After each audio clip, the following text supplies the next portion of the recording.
All right. Let's get this party started.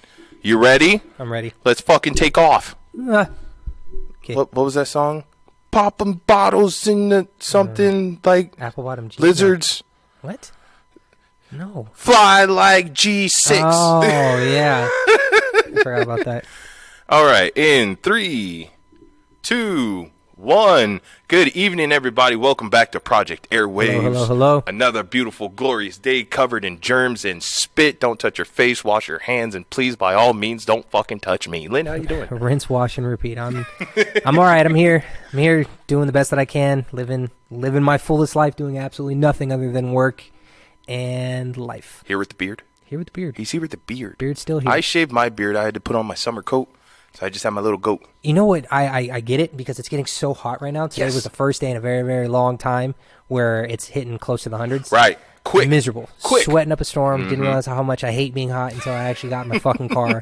I saw a little fucking video on Facebook of a guy jumping into a car with the leather seats. Oh. He jumps in and then jumps out and starts screaming and rubbing his body. Goes to peek his head and see what's so hot, and the sun hits his face and it burns his face and he pulls himself back out. Yes, like in Vegas, having leather seats is a bad day. That's a no-no, especially during summer. If you have black leather seats in 100-degree weather, just go ahead and just pour just do an ice water challenge with your car. That's how you cool that bitch down. That's about it. It's way too hot It's a right bad now. day. I mean, the weather is good in bits and pieces of town. We did hit a hike yesterday. Yes. Ooh, Mary we went Jane to Mount Falls. Charleston. Yeah. We went to Mount Charleston for Mary Jane Falls. That was pretty good. That was one of the spots that was not shut down due to COVID. It did have really, really good trails, but it was fucking tough. It was nuts. It was nuts. Okay, so imagine being on a treadmill, turning it up to the highest incline, and then going beyond that. Every time we turned a corner, so like the hike started, it was already a rough start because obviously a lot of the trails are shut down.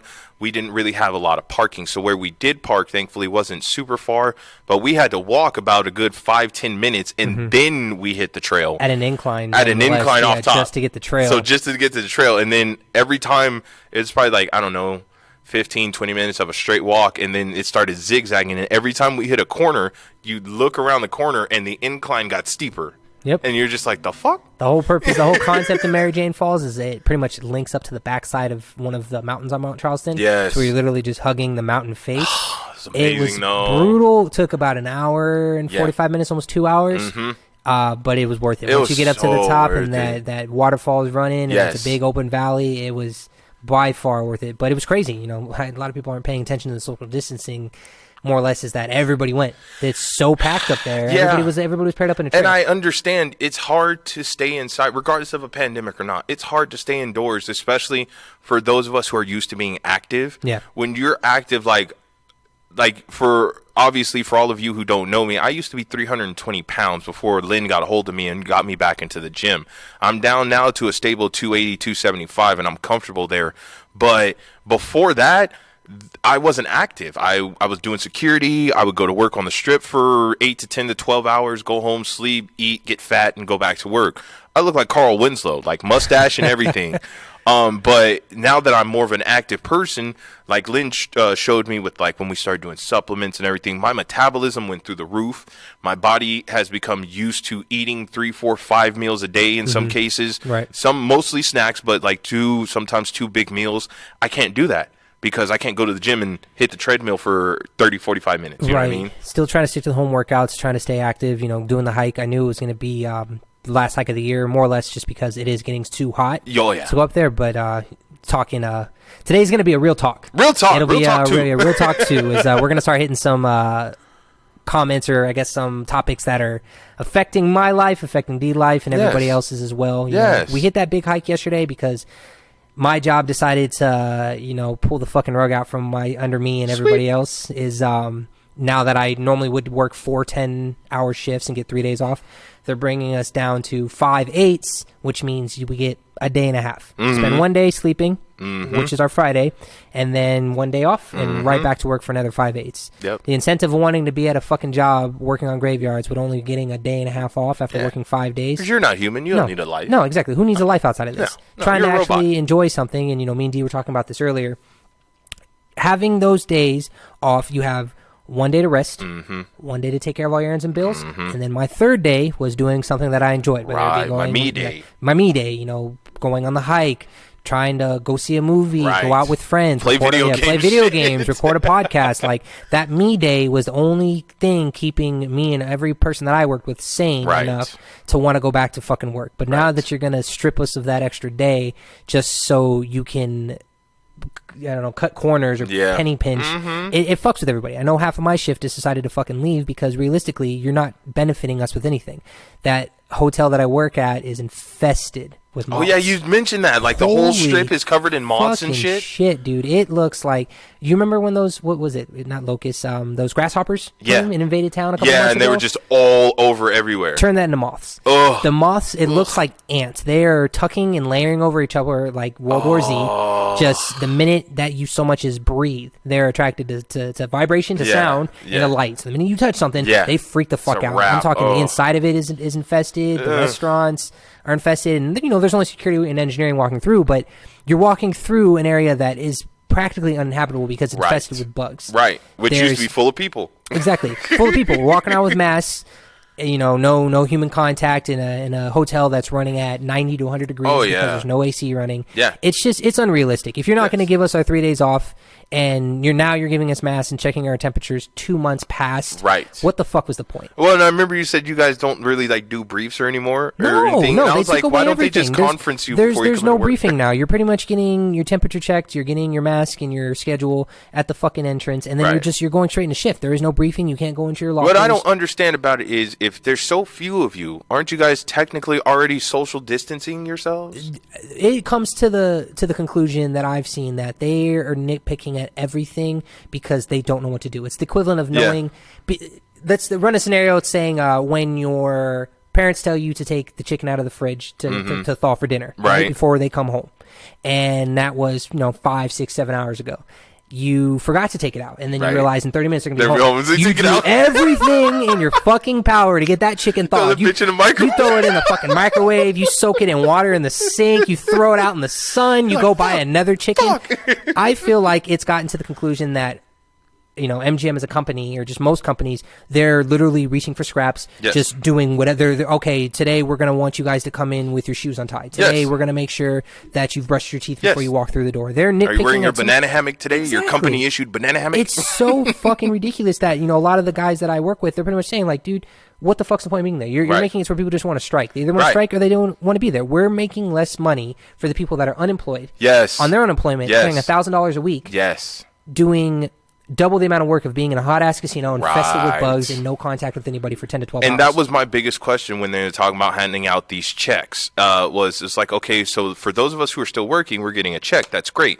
However, I'm sorry, but being a fucking human being, when everybody around you isn't working and you're the only fucking person working, the one thought at the forefront of my mind is, okay, well, when do I get my time off? When do I get my time off? Like, I can't. I still have to use my sick time. I still have to use vacation if I want to take time off. And I said the same thing. I went to therapy today, and I went to physical therapy, and the people working on me, they were asking, like, oh, do you feel like when all this is done and over, do you feel like your company is going to allow you vacation time? Right. Like, kind of give you a little full, like, hey, appreciate you staying behind while everyone else took the fucking day off. Not that they're, not to sound ungrateful to not be employed, but we're keeping everything maintaining and running while everybody else gets to live off of the concept of... Fuck that, though. And that's the thing. People need to understand, with what's going on right now, if you've never noticed any time before now, you need to realize as a, I call us peons. As a peon, you are so fucking important to every company. These companies are falling apart left and right because their employees can't show up to work. Their employees are striking. People aren't coming in. They're not delivering packages. We keep the country running, not fucking these big ass multi-conglomerate corporations or whatever. And that's what I mean. That's what gets me irritated about doing security. Like, motherfucker, if it wasn't for your guards showing up every night, you wouldn't have shit. No. Nobody would be here. Absolutely not. And that's what I want people to get. Supermarkets. You motherfucking cashiers and baggers and all those motherfuckers, you guys get the fucking gold star today. Motherfuckers delivering packages. Motherfuckers like Lynn doing security. People out there like cops and firemen and even some of the fucking teachers. These people, we deserve a vacation. The people who had to still work in the midst of. And if not, then give us some time off after everything's chilled. I agree. Like, you know, if you're not even going to give to the extent where I know companies are giving their employees hazard pay. Right. I'm not getting hazard pay. I'm not getting hazard pay. They I'm gave not getting you a overtime. fucking mask. Yeah, they're not even they're giving us cold meals half the time, and we're not even getting meals. It's down to one microwave if you bring your own food. Right. If not, you get to starve. Because everybody's worried about getting infected. Exactly. I'm using my air quotes. So infected. I can't go pick up food because I have to be on property. Right. And if I bring food, it's a 50-50 chance I might even get to use the microwave. And then the food that they have, it's garbage. It's garbage. It's garbage. They'll make a sandwich, let it sit in the fridge for a week. So then when you take the sandwich out, the meat is bad. Yeah. And the bread is soggy. But they're like, hey, you're good. Yeah, you're being fed. they know they're giving us scraps, and they're trying to kind of keep things at the bare minimum. And the whole purpose of this real talk today is going to be more or less, what do you feel like is affecting you? What do you feel like you're being taken for granted for? The consistency of speaking who you are, who you feel like. Everybody feels like they're taking this pandemic in a different scenario of just, I don't want to feel entitled, but at the same time, hey, I am putting in the work. When is it my time to have my day to myself? Right. Because, I mean, it comes down to, I hate fucking working. I'm not going to lie. I'm 32, and I'm ready to retire. I don't even know why we have to retire. That is the stupidest fucking conception in the world. In my head, like, I've worked my entire life, but I have to apply to not work anymore and then hope you're going to give me enough money to survive when I've technically already earned it. So whatever, we're not talking about that. But just work in general.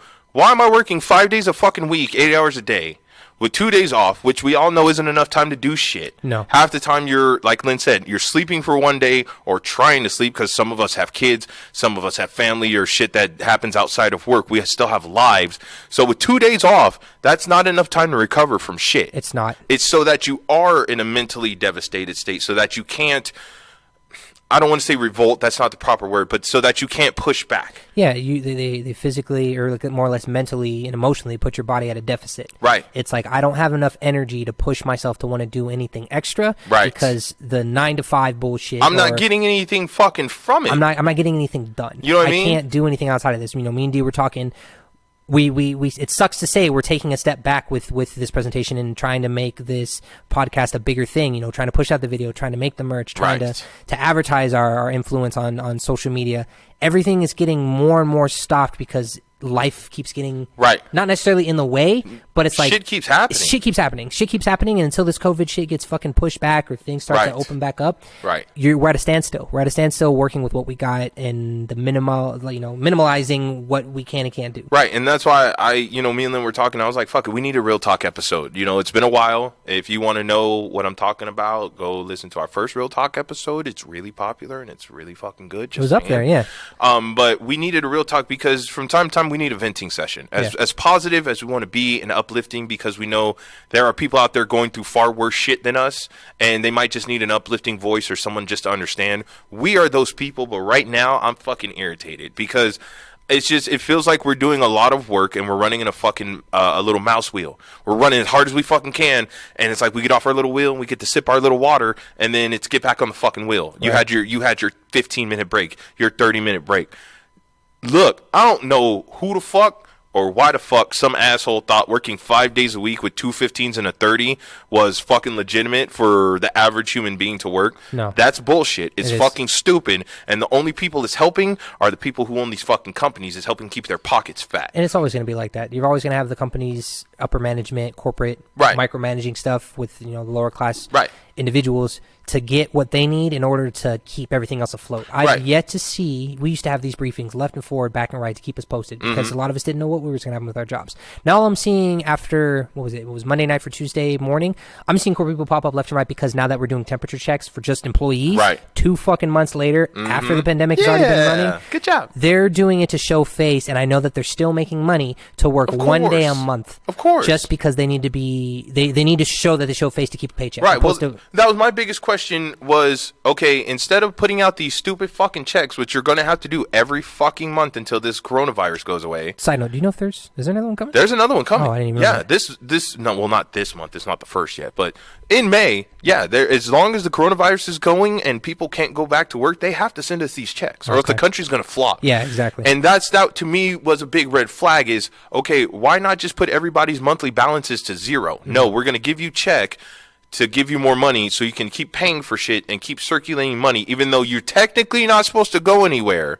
So, but we still want you to spend money. That doesn't make any fucking sense unless that means somebody at the top of their big little corporate fucking ladder is pissed off because their yacht, now they can't go out on their fucking yacht, or they can't afford the gas for their fucking Bentley or Mercedes or whatever the fuck it is. So now I got to come out of pocket to make sure they still get their bonus checks, or they still get their fucking whatever it is. What is it when you're not hourly? Your salary. Yeah, you know what I mean? Yeah. That shit gets annoying. The fact that me and you and all of you listening, you are some of the most important fucking people on this planet because we keep the world spinning and we're treated like fucking garbage. Yeah, no, it's and I know, look, you can ask anybody. Matter of fact, go find the oldest person you can find and ask them how long we have been getting treated like shit in the workforce. I guarantee they'll tell you for fucking ever. And it's terrible. It's not just blacks. It's not just whites or Mexicans or Asians. We're all slaves to the system, guys. And, now we're starting to see the cracks, the chinks in the armor. Right. Because the government painted this pretty picture. We're America. We're powerful. We're a free country. Blah, blah, fucking blah. Ooh, so we don't know how to deal with shit when we get sick? I don't know. We just throw money. Yeah, They're exactly. literally throwing They're money throwing at a money. situation. Who was I talking to? I was talking to an officer at work. One of the swing shift officers. He made a point that, correct me if I'm wrong, but I know there was right before the Great Depression, right before the stock market crashed. It was 1920s. It was It was 1920s where the same thing. There was an illness going around and people were pretty much just sleeping out on the streets because everything had gone into the Great Depression. Well, yeah, and with the war and everything. With the war was going on at the resources exact were same gone. time. So the government was cashing out more money than they actually had to spare. So it took so long that finally, when things got back in the order, stock market crashed. Yeah. There was no money for anything. Nobody was buying anything. It's just crazy to think that happened in the 1920. Yeah. And now we're in 2020. So Yeah. What is that? Is it a decade, century? That's a century. Century? Yeah, it's a century century. later. We haven't learned from it. We're doing the We're not going exact to. same thing Yes. that we did last time. Because guess what? We still have a government. We still have a president, which I don't give a fuck who you are. A president is a king, is a dictator, is... If you have one person running an entire country, and yes, I know the president solely doesn't run the country, but he is the face of our country. If you have one person running this entire fucking country, that's a dictatorship. Yep. So just because we claim we live in a democracy and people want to quote the fucking our rights and these are our amendments and this and that. None of that fucking matters, because guess what? If the president wants to impose an emergency or martial law, you get locked inside, the military takes control of your fucking city, state, your country, and you can't do shit without permission. You can't do shit unless you're told to. And that's where I get upset because, like I said, we keep this country running. We are the backbone of this country. Without us, the 95%, the 99% of middle class, lower middle class, and below, we are the ones that keep shit running. So without us, this country doesn't move. So the fact that I'm being treated as though I should be grateful to still have a job, while others are getting laid off but getting paid more money than me every week is insulting. It is. It's just like, why am I working so fucking hard? Right. I'm not trying to feel You know what I guilty mean? for feeling that feeling of why am I trying to hustle and put in so much goddamn work, but then at the same time, there's people that They don't do shit. They don't do anything. And they probably weren't doing shit no, before. Exactly. You got people that were working the bare minimum and they're still collecting unemployment. The fact is that they're getting the minimal amount of unemployment, but then a $600 stack on top of it. That's fucking amazing. I saw someone post on Facebook, why don't you give essential workers that stack? The people that actually have to compensate to make, or split it down the fucking middle. Give the people who are still working a little extra on top. 300 one way, 300 the other way. Why is it that it's come to the conclusion that for the longest period of time, from phase 1 through 4, from whatever fucking Sislak was saying, I is feel that like we're in the MCU. Dude, it is the MCU. It's X-Men Phase 1. It's pretty much what it is. From what I've been reading, because to hit up on a couple current events, is that Sislak was putting that he has a phase 1 through 4 for Nevada, for Las Vegas, that we aren't ready for phase 1 yet, right? So phase 1 would be consisting. He's not telling us what the phases are. Of course not. And people are getting pissed because now there's phases. But when the fuck do they get implanted, and what happens when they happen? Right. It changes. And then as of yesterday, which everybody knew was going to happen, even though the supposed stay-at-home thing was supposed to end April 30th. Bullshit. It's not staying. It's been extended. It is April 30th. Yeah. So it's extended to May 15th. Of course. Because supposedly we're not ready for phase 1. No. He said How do you know we're not ready for phase 1 when we don't even know if anybody's sick? No, they got the limitation of saying that certain people are sick and this many people have died, and I do understand the seriousness and the concept of it, but if you're not willing to share the information of what you're planning on doing with us, be transparent. Shit. Explain to us what it is that you have planned for us for the rest of the year, rather than people guessing. Because you're giving us a day by day, play by play. It's killing everybody. And it was funny. Sorry to interrupt, but did you know they actually told Trump to stop holding? What was it? It's like press conferences or whatever when he addresses the media, because apparently he's addressing obviously the nation, and he's giving such little information, so useless information, that people are just getting irritated. Yeah, because they don't even want to hear it. No, and it's funny because hearing Lynn say that, it just goes back to when I tell people, why doesn't Trump ever wear a fucking mask? Right. You never see these people. They're standing right next to each other. You see them in White House photos, and they're in this, and that, and Trump signing a little paper with his 5-year-old hands, like holding it up like he just made a fucking macaroni picture and shit. Another side note is when I was watching something on the Joe Rogan Experience, he was explaining, because there was something when the House spoke a couple weeks ago. There was a hot mic, like a mic recording while they were talking. Left their mic on. And it was before, when they were doing a setup right before the big speech, where one of the guys walked in with the mask, the other guy didn't have a mask. The guy walking without the mask said, "Hey, go ahead and take your mask off." He goes, "This room isn't contaminated." And then the guy kind of joked, is like, "Oh, okay, but I don't want to take the chance." And he goes, "Oh no, it's okay, because we've already got the vaccine for it." Right. Joe Rogan, and they paused it after that, and then the mic, kind of cut out. Joe Rogan kind of says, he goes, "That's a weird thing to joke about." Right. Why would you joke about a vaccination if there isn't a vaccination? No. And then how are you going to say you're going to go into a room, tell someone not to wear a mic, if you don't think the room is contaminated? Right. So it raises a lot of red flags. Let's go a little deeper. Okay, so let's talk about that. So here's my thing. Okay, perfect question. If you have Bill Gates money, so say a few $1 billion. Okay. I come to you and I say, Lynn, there's this virus out there. It's killing motherfuckers. Right now, we don't have a vaccination for it. We don't know who's got it. And if you get it, there's a chance you could die. What are you going to do with pretty much all the money in the world? I'm going to invest it to get the vaccination. Right. A vaccination or a cure. A cure, yeah. So here's what I find is funny. They're asking us, the 99%, working at the bottom of the food chain, they're asking us to donate all of this money. And they want us to, relief funds and donate your blood and your plasma and, stay clean and social distancing and all this shit. So you're telling me with all this money we got, and we're, like I've talked about in previous episodes, exploring the depths of space, and we're fucking with genes and altering the way babies are born, we're changing eye colors in the womb, and you're telling me we can't find a vaccination for fucking COVID-19? It's pretty much... That doesn't make sense. We're in 2020. I could see, even with H1N1, there was not this much panic. No. And H1N1 was far more deadly. It was saying how deadly it was even when it came to the swine flu and SARS. Right. It doesn't become considered a pandemic. Right.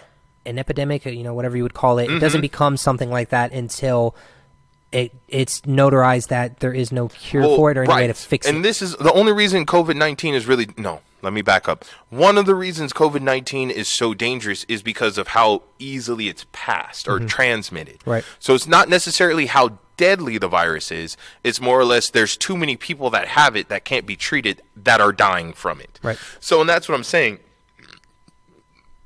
I don't know what kind of burp that was. It was painful.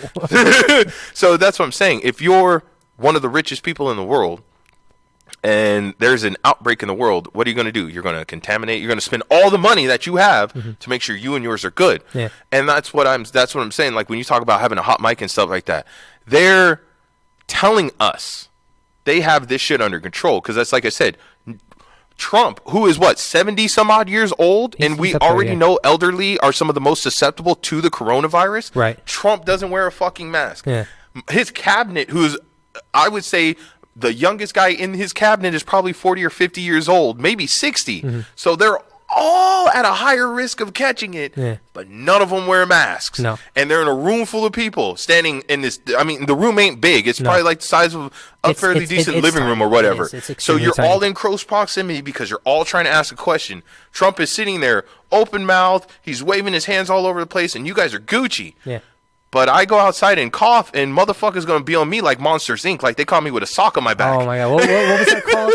Well, I was talking to my brother yesterday about that. He said his first tattoo he was gonna get on his shoulder was what was the code called? I can't remember. I can't remember. Yeah, it was so like long 1702. ago. It was code 1702. It was and it was just a little sock. It's a sock, and that's pretty much. I remember seeing a meme about that saying how COVID-19, if you break down the chemical formula for it, it turns into code 1702, and then it turned to the Monsters Inc. thing of all the monsters attacking like it's the sock on the shoulder. That's what it feels like, yeah. and it's annoying because I'm so tired of them putting us down because we ultimately have no control. No. Okay? I didn't know you have it. You don't know I have it. Not saying we do. I'm just saying if either of us did, we don't know until we get tested.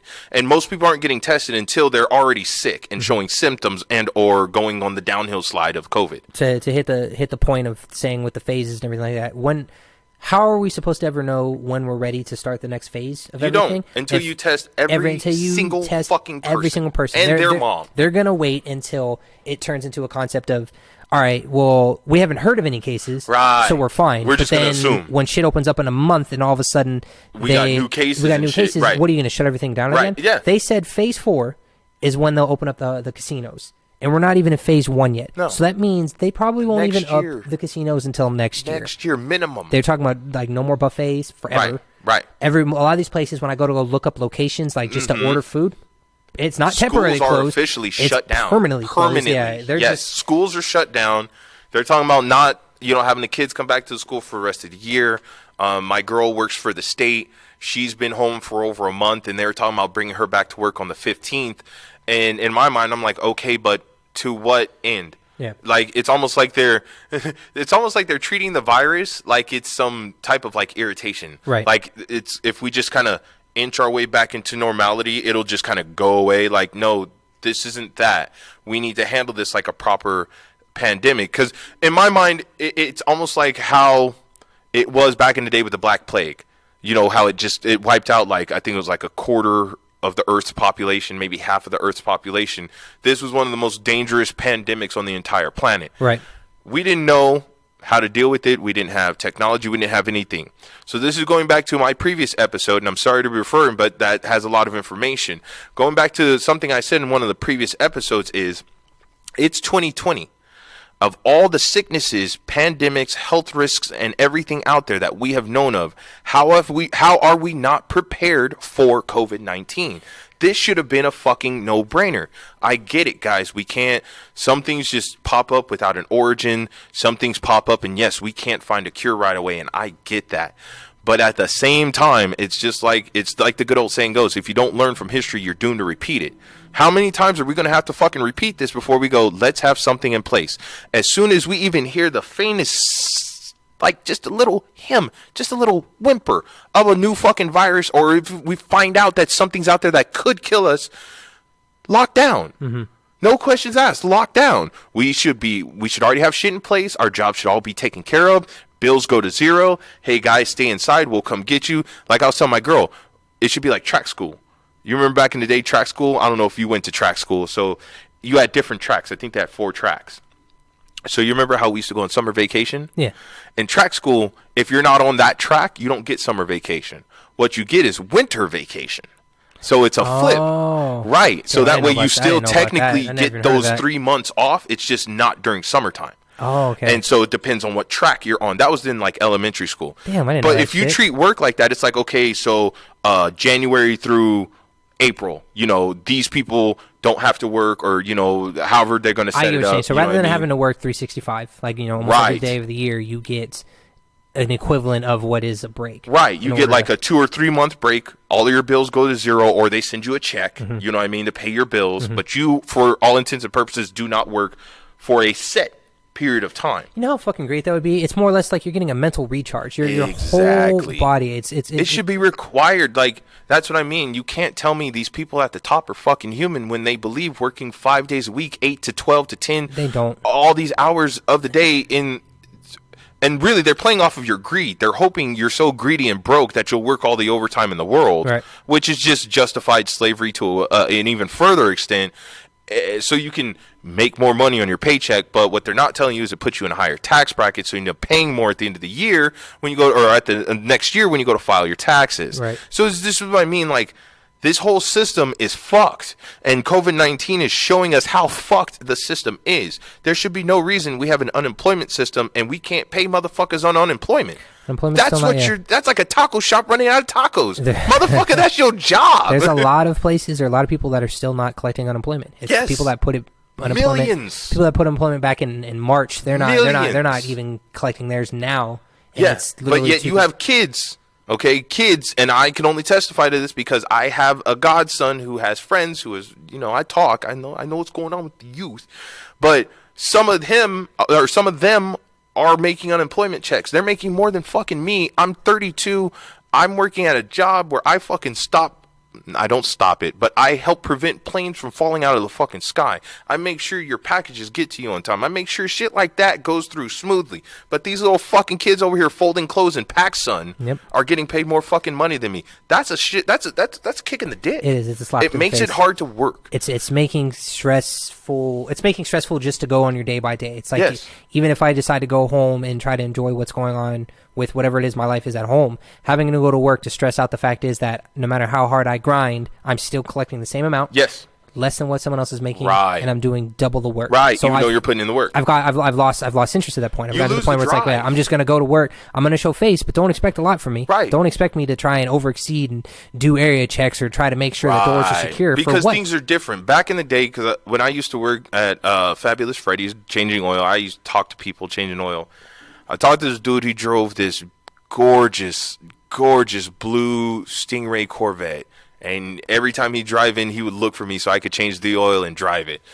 And I would talk to him, and I was like, how was it back then? Like, when you would go to work, did you feel like you were making enough? He's like, dude, when I got my first job, he said my first job, I think he was making like, I don't remember the amount. I think it was like $5 or $6 an hour. I don't know. Money was different back then. But with his one job, he had enough money to buy a brand new Mustang off the lot in cash. Mm-hmm. And get a house. He just had to do a little bit of saving. Right. But he made enough by himself to do that. Yeah. Nowadays, there's no fucking like me way. and my girl right now, there was no way on my income alone that we can afford our 1-bedroom apartment. No, it's upsetting because you feel like you're working for fucking nothing. You're working for nothing. I'm working for peanuts. There's no form of. I know me and Dee and like the 5%ers that I've spoke about before in the previous episodes. We work the hardest that we could possibly work. I grind every single day. Every day. 16-hour days. I will work my ass off for overtime, for concerts, for events, for private security, whatever the fuck I have to do. And even after getting all the money that I've gotten, once my check comes still through, broke. Gone. All my bills get paid.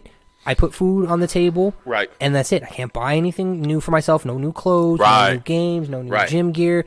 Nothing. Ain't nobody making it rain. You're literally making it with scraps, and it's bullshit. It's making it. It hurts. It's making it so fucking frustrating to like, well, why the fuck am I even going? Right. Why? It's going on to try to take a breath. And, and we unloaded a lot. Calm down the rant because obviously we all feel strongly about what's going on around us.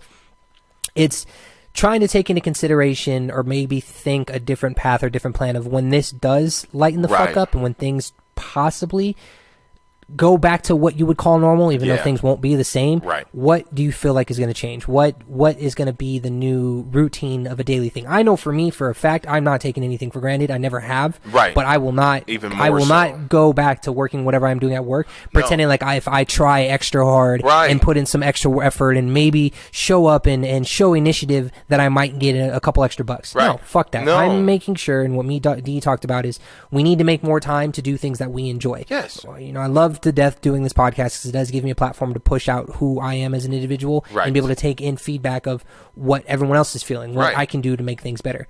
Doing the hike, that was fucking phenomenal yesterday. The weather was nice. It was a little hot, but it was so worth it at the end.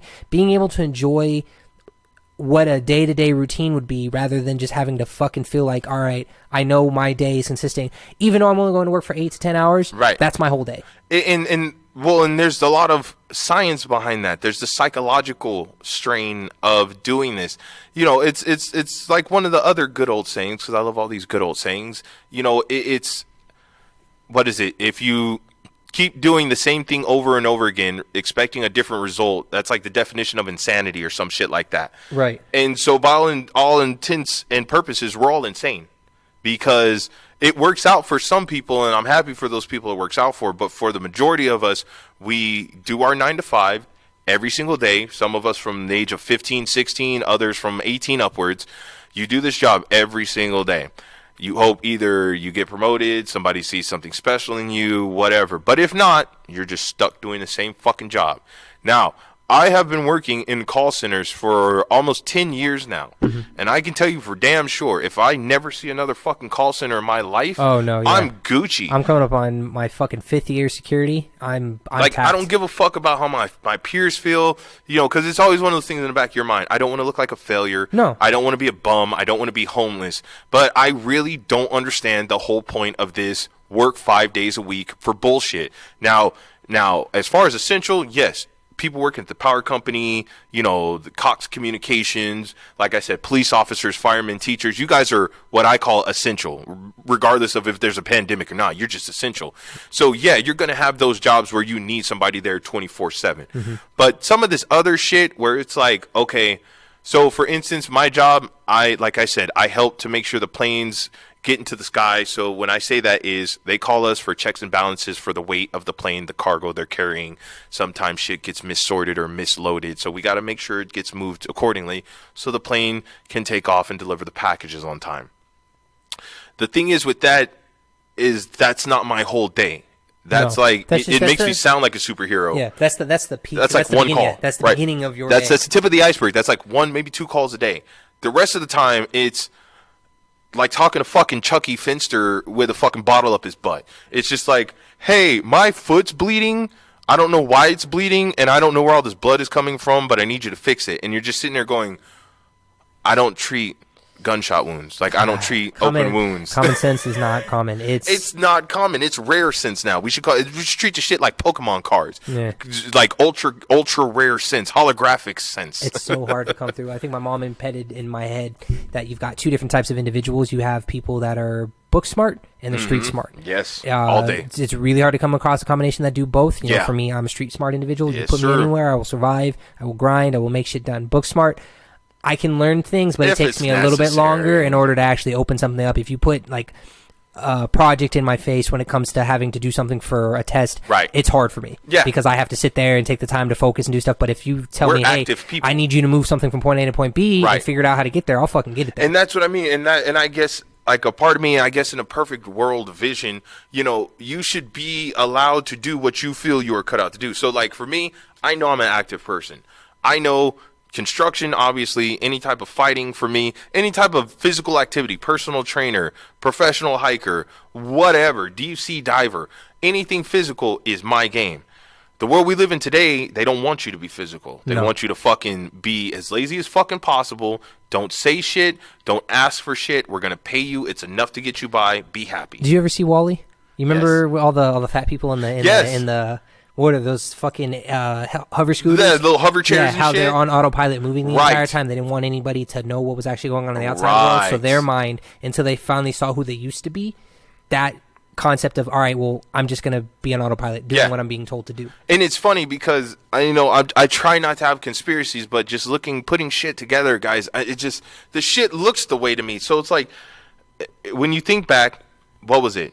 Not even 5 years ago, weren't we just complaining about the kids never wanting to go outside? They're lazy as fuck. I talked to a girl yesterday who's like 20, 30 years old and doesn't know how to change a tire, and she's been driving since she was 18, and it blows my fucking mind. Right. We have generations that don't know, like, there didn't used to be internet. Like, before there was cable TV, we had to go outside and play. Yes, people got sick. Yes, we transmitted illnesses and whatnot, but at the end of the day, what don't kill you make you stronger. Now we're at the point of, not only do we have 1 or 2 generations that choose not to go outside and be active, they choose not to intermingle with each other. Now we have a virus that's forcing people not to mingle with each other and not allowing them to intermingle with each other. And when we discussed that human interaction is one of the basic building blocks of life, it's required. We just don't know how to survive without it. That's why you come from your mom. You're always in physical contact. From the moment you're conceived, you're always in contact with another person. Think about that. Let that sink in for a minute. We are built to be around each other. Yeah. That's why you gravitate towards certain people more than others. So when you think about that on a big ass fucking scale and you apply it to the day to day, now we're going to have another brand new generation, because obviously with people staying home, there's going to be a lot of baby making. So now we're going to have a generation that's born inside. They're born in their cage. No chance of escape, because we're all quote unquote sick. Right. You don't want to get sick. So now what's the possible outcome? We're all going to become fucking bubble babies. Now we never leave the house. We don't know who the fuck we're around. We don't have any friends outside of if I can call you on social media or if I met you on a fucking video game or some dumb shit like that. Right. Like, I see these things and I try not to be negative, but the way the world is turning, guys, it just doesn't look good. And that's what makes me nervous about the whole situation with COVID-19 is, can we recover? You bet your sweet ass we can recover. The problem is, how are they going to allow us to recover? Because everybody's going to want to go back to normal. And yes, I believe to an extent at some time we will be able to go back to the way things were, because COVID will not be around forever. We'll eventually build up an immunity or a vaccination or a cure for it, and we'll just prepare for the next virus. But eventually we need to go back, because that's our roots. That's where we came from. And I believe, yeah, eating dirt as a child boosted your immune system. I believe fucking eating grasshoppers or, dropping food in dirt or on the ground and picking it up, 10-second rule, it's nasty, but we all live by it at some point. That was a part of life. Like that's literally what I used to be told when I would pick up a worm and, play with it and I was about to eat it. And my mom's like freaking out and she's like, no. My grandfather's like, well, make him fucking stronger. Yeah. We come from the earth. The earth is here to help us. We're not an alien species. We're not a foreign fucking object that just fell out of the sky and decided to populate the world. The world was built for us. We came from the earth. So whatever the earth happens to destroy, it will rebuild. Whatever scar the earth opens up, it will heal. As humans, whatever disease or conflict we come up against, we will always overcome, because that's how we're built. That's the natural cycle of things. Have a disturbance, grow from it, evolve, adapt, get better, prepare for the next situation. So as long as we don't do that, which we aren't doing right now with all these fucking claims of how advanced we are and humans have never been smarter and we're making all these technological advances, and look at us, brought down to our fucking knees by a cold. The common cold. Right. Well, not the common cold, but a variation of the cold. It's hilarious, right. You know what I mean? Because it's all pride. And I'm sorry, I know I'm going on. This is not what we had written down at all. This is a D tangent for the day. I've been on one. I try to be positive, guys, and Lynn, he always wants to, make sure we have an uplifting podcast, and I respect him for that, because he wants to put good vibes out there for people who are struggling. But there comes a time when we go through shit ourselves and we just need to vent. And I'm not trying to be negative, but I feel a certain type of way. I feel like we're not being treated right. I feel like we waste our entire lives working for fucking nothing, only just to be told that there's not going to be any social security. There's no retirement to look forward to. Right. Well, then what the fuck am I doing all this shit for now? Okay, I get it. But I'm good. I'm going to step off my soapbox. I'm going to let Lynn kind of get us back up into the clouds for a minute, and I'm gonna step back. To take it down a notch, take a little bit of a breath. The episode was supposed to run a lot shorter than normal, but we're already like 42 minutes in.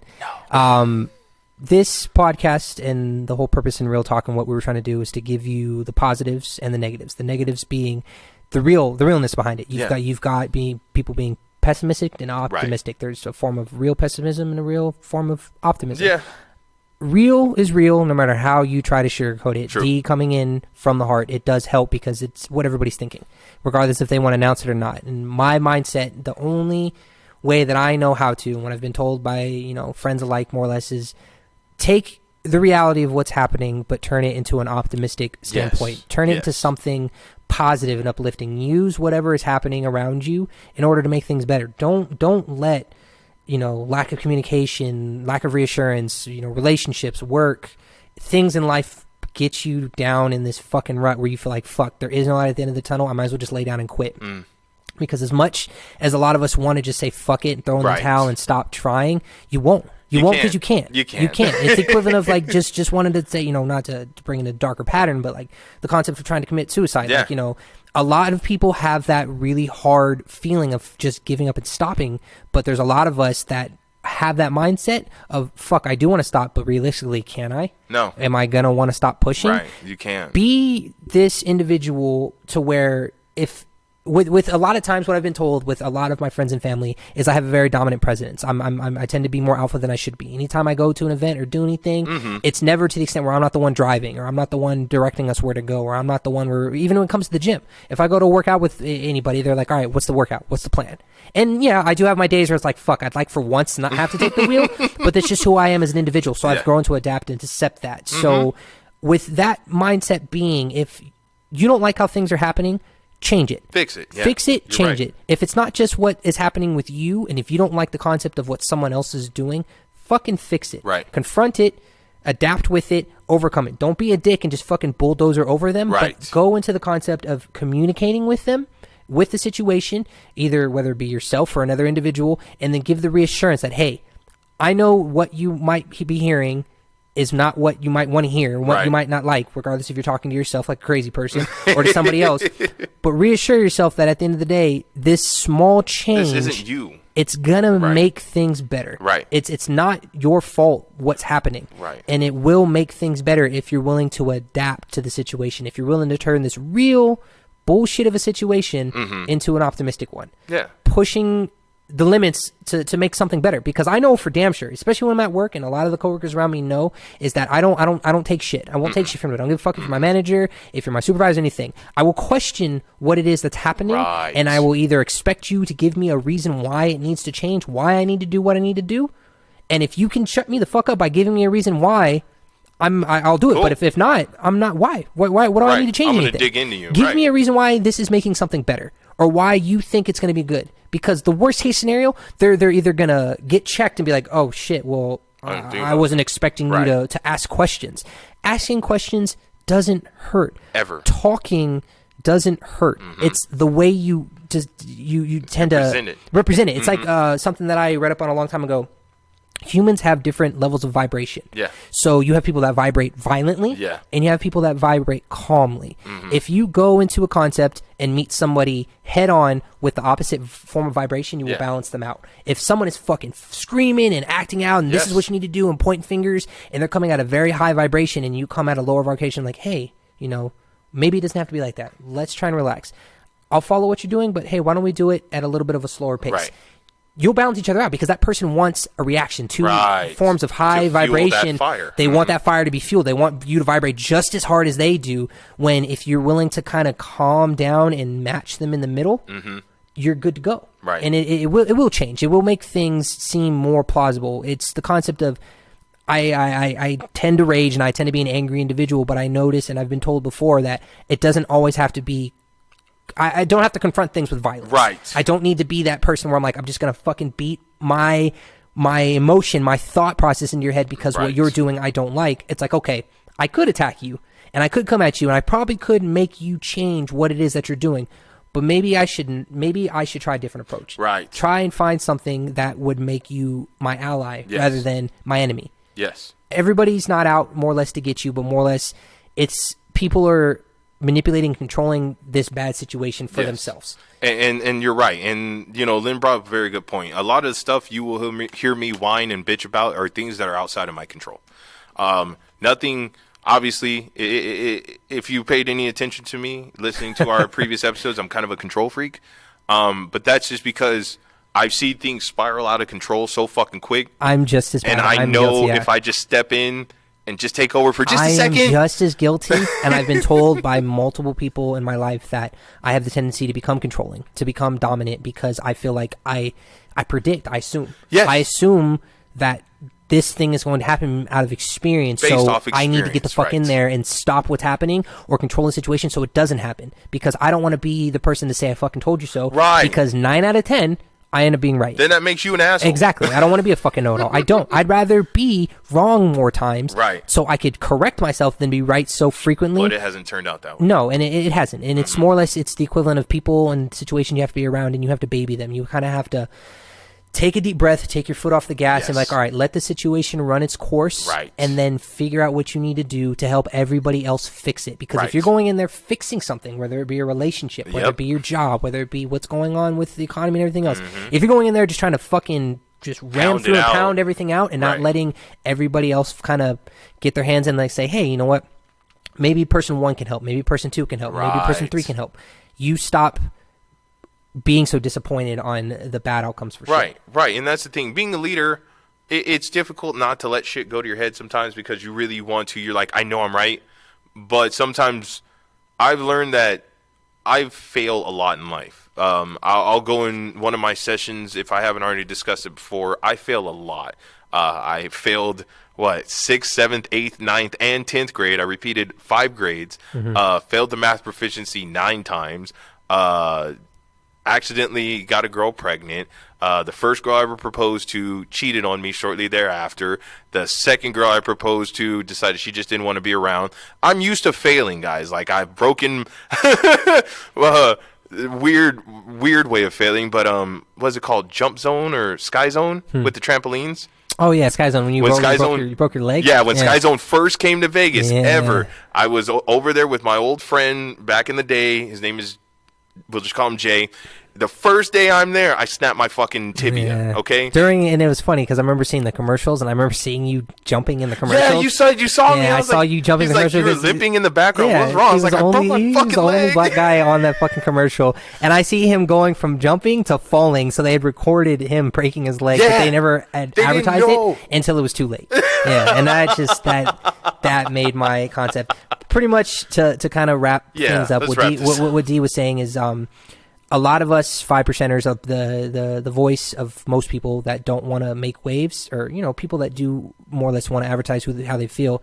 We've gotten accustomed to being let down and failed so many times that our mindset is, all right, this isn't going to happen again unless I take control. Right. But you have to realize you have to let other people help and act. I was talking to friends at work and stuff like that, and it's like the concept of being in a relationship. If you're not willing to allow, regardless if you have it or not, and you don't need any help with anything, or you're willing to just function and do everything by yourself, because props for you, kudos for you being able to do that. You will forever be by yourself and alone, grinding all through this shit by yourself with no light at the end of the tunnel until you are willing to kind of dumb your shit down and let people come in to help. Yeah, you gotta not dumb it down, but you got to tone it back a notch. Where it's like, what's the point? Why would anybody in any form of relationship want to be a part of something if you're not willing to let them participate? Right. And that's the thing. I'm not perfect and you're not perfect. No. Let's just, I like to keep it simple. So I'm going to put this in a form of relationship. If one party is constantly giving and the other party is constantly taking, obviously that is not a symbiotic relationship. That is a parasitic relationship where one party is capitalizing off of the other and the other party is suffering because of that parasite-like transaction. Resentment will start to come into play. The thing is, with people, like we were going back, like we said just a few minutes ago, with people, because we are built and designed to be around each other and to come together, because no one's perfect, you cannot be right 100% of the time. You cannot be wrong 100% of the time. So the thing is, you have to pick your battles, and the battles that you lose, learn from them, be prepared for next time. The battles that you win, don't let it go to your head. Take a step back and figure out what you did right and what you could have done wrong so that you don't fuck up and lose in the future. The thing I've learned from failing so much in my life is I've learned how to be a very good underdog, but I've also learned how to sit back and observe. Because when you fail, a lot of times people will keep reiterating why you failed. Just as much as if you won. They're like, well, if you don't do this next time, you'll be fine. Or if you train a little harder, they keep reminding you failed. It's a fucking pet peeve to hear when I've done something wrong, and then in my head, I'm big on constructive criticism, on being told if somebody's doing better than me or matching me in equality and telling me, hey, this is a better method. Right. before I fuck up, Right. that would be great. I'll be like, you know what? I'll take it. I'll be like, okay, yeah, maybe my way isn't work. I might be a brat about it a little bit, but then it's in my mindset. If I fuck up, that's my fault. That's on because me. I chose not to take your Right. advice. But don't be. There's a character on South Park called